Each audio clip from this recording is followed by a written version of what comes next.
Yo guys, it is Monday after the final game between Palace and Tottenham of game week 18, and we are really getting a good idea of who we want to look for in our game week 19 and moving forward for our Premier League fantasy teams.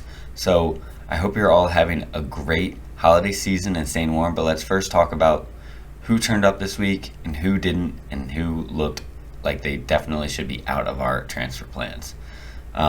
For me personally, so far my rank changed from 65k up to 52k, which feels pretty good. I did take a -4 hit bringing in Florian Wirtz, but that definitely paid off. I think I would have been about 8 points behind with my bench jam and Calafiori not being in the game. So yeah, I think that was a good decision. But yeah, without further ado, let's get into it. From the first game of the week on Boxing Day, we saw Patrick Dorgu and Manchester United look pretty good against Newcastle. Dorgu was playing on the right wing in that Embuemo-sized hole. He looked to be really attacking. He looked like he wanted to be on the ball and take the shots. So yeah, I think that he's a decent option, especially if he continues to play out of position there. So yeah, first things first, let's take a look at my team, how I did in game week 18. As you can see, I totaled about 55 points. I had a really good benching decision where I benched Bernd Leno and put in Dubravka, and that netted me about 5 points extra with his bonus points and save points on the clean sheet against Everton.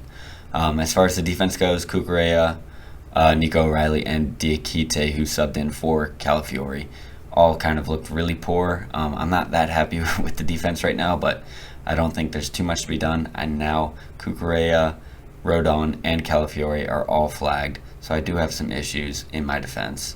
As far as the midfield goes, Phil Foden with a blank, Harry Wilson and Bukayo Saka both grabbed assists, and really, as I said before, Florian Wirtz was my best player of the game week. Actually, he grabbed 3 points and a goal. 3 bonus points and a goal. So yeah, he looked really good, and I'm pretty happy I brought him in, especially given the fixtures that they have moving forward with Leeds and Fulham. On the forward line, a similar story. No one really outstanding, but DCL continues to grab goals.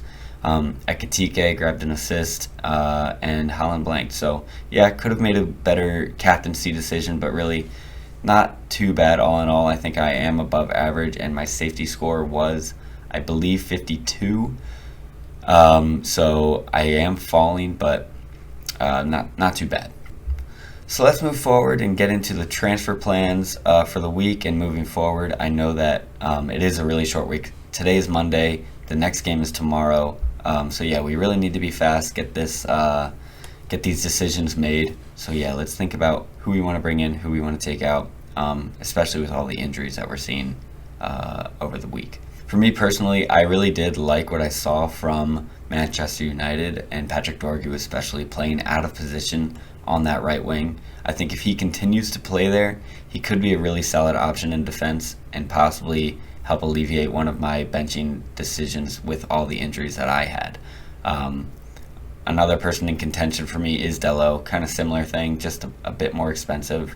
And if you need a midfielder, I think that Mateus Cunha, if you don't have him, a really good option as he subs in for that kind of main role in the United attack that Fernandes has left. I think that Cunha will begin to take charge in that offense, and I think he will be a good choice. Wirtz and Ekitike, I think, are really good options, but if you need a defender, I wouldn't go there. I wouldn't go to Van Dijk. I wouldn't go to Milos Kerkez. I think that their defense still is having problems, but